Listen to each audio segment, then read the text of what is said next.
You're listening to the 411 on Wealth podcast, where we re-explore the wealthy mindset.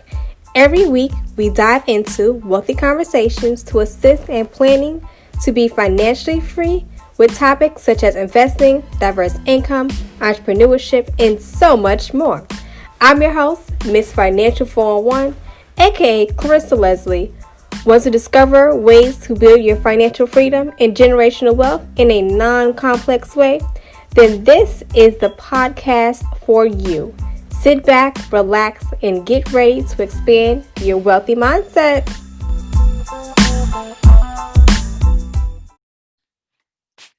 So today we'll be talking about something that applies to everyone, which is legacy.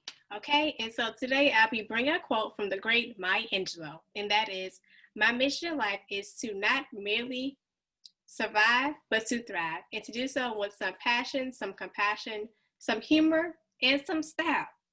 As we are talking about legacy today, I figured it was only right to bring on the person that is passing down her legacy, which is my mom, Dethress Ulmer-Lesley. So how you doing today, Mom? I'm doing great. How about Good. yourself? Okay. So we're just gonna go ahead and just have a conversation about legacy. And so to just start off, tell us everyone about a little bit about your background. Well, I'm a mother, I'm a daughter, I'm an advocate, activist, and I'm an entrepreneur. Okay, so about the entrepreneurship, what do you do? Um, I I own a event planning and travel business. Awesome, awesome. So in your own words, how would you define legacy? Legacy uh is actually creating a vehicle, whether it's entrepreneurship, a company, um, fin- financial investments, or property to leave your loved ones where they can carry on. Awesome, awesome. And so, okay, so with the idea of legacy, right, that you're leaving for your children, well, for me, what exact legacy do you wish to leave here on Earth? Well, my footprints on Earth, I would like for others to carry on my work in the community, and that's like advocating for other women and youth to change their outcome on life and be a big hope for themselves. I think that is so amazing. And so, like, as growing up, I witnessed you have that footprint, like in the community, um, just by being by your side as your daughter. And so, I really just want to ask, at what point did you recognize how powerful your legacy really is? I would say about maybe when you was in elementary school, Mm-hmm. and when I started out being a Girl Scout leader, and I knew then I wanted to change the world and I wanted to be make a difference. That is awesome. Awesome. Okay, so how do you think one would go about actually creating a legacy for their children? Because we talk about legacy so much, and we just throw the word legacy around.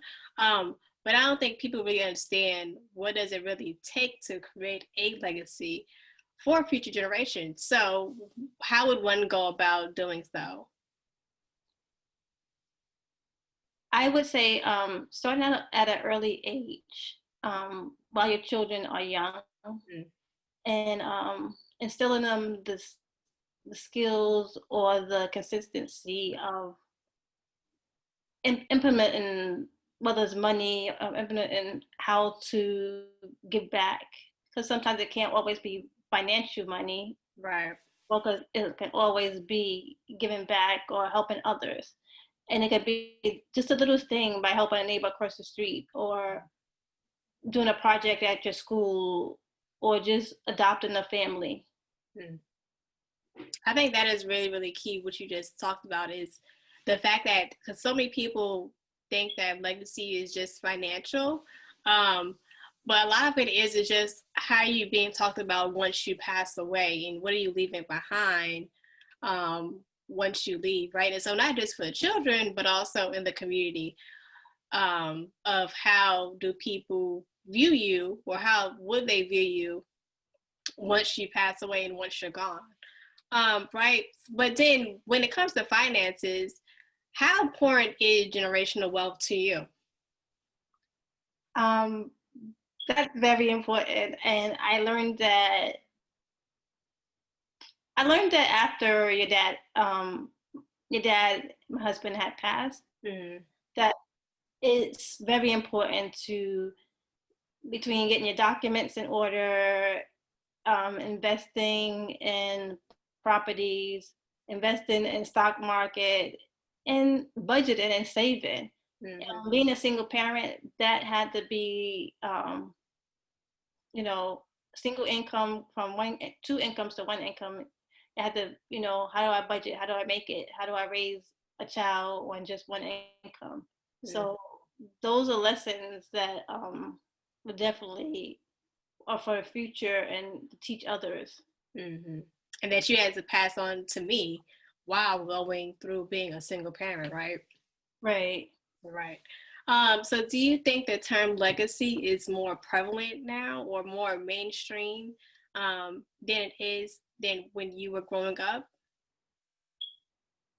I think it's more prevalent now than ever, because when my parents were growing up, they was mostly about putting food on the table, raising, going to work, and just to survive. But nowadays, we learned, or we're knowing how to have more than just one income, how to be entrepreneurs, where we can leave legacy, we can build enterprises, buy property. That way we don't have to work a 9 to 5 all our lives to 67 years old, to retirement age. Right. Right. And so with this day and age, do you feel as though technology has made it easier to build wealth or to pass down legacy? Most definitely. Technology is the key aspect to building wealth, to building knowledge, to gaining so much information at a touch of a finger. Wow. Okay, so my very last question. So you mentioned that, of course, you transitioned to becoming a single mother while I was young. I was 12 years old when you became a single mom, right? And so with the act of it all, you being in motherhood, you being a wife, you building a brand, because you're an entrepreneur, you're a serial entrepreneur where you have your own travel agency and your own event planning, and you're creating a legacy to pass down to myself and then future generations. Do you, or did you find yourself in a struggle with all of that and balancing motherhood and being a wife and building a brand? It was I don't think it was a struggle, but it's creating your schedule that you can stick to, that you can have structure around, where you can have it balanced at all. Like, I do work a 9 to 5, and then had to raise a child along with building a brand and taking care of clients and business. Yeah. So it helps structure and stay in consistency. Okay, so I think that is very key, right? So to all listeners that's watching and listening, being consistent, prioritizing, and making sure that you have a structure in your daily life. Is that correct, Mom? Yes, it is. All right. Okay, so how can everybody find you that you are a serial entrepreneur? How can everybody find you and your businesses and learn more about you? You can find me on social media, at deescapetravel, and also Instagram at the-events. Okay, awesome.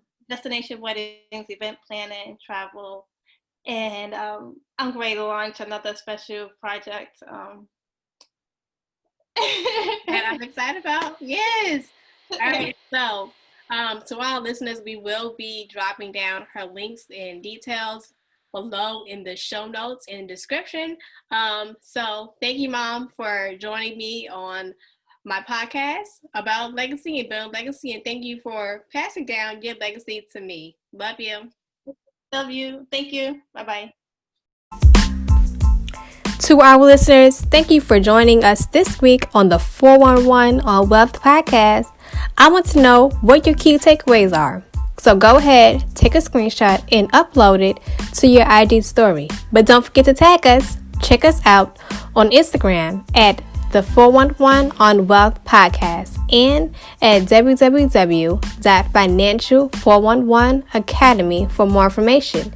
As always, go ahead and subscribe to the show to catch every new episode, and make sure you leave us a 5-star review so we can continue to bring you fresh content. See you next week.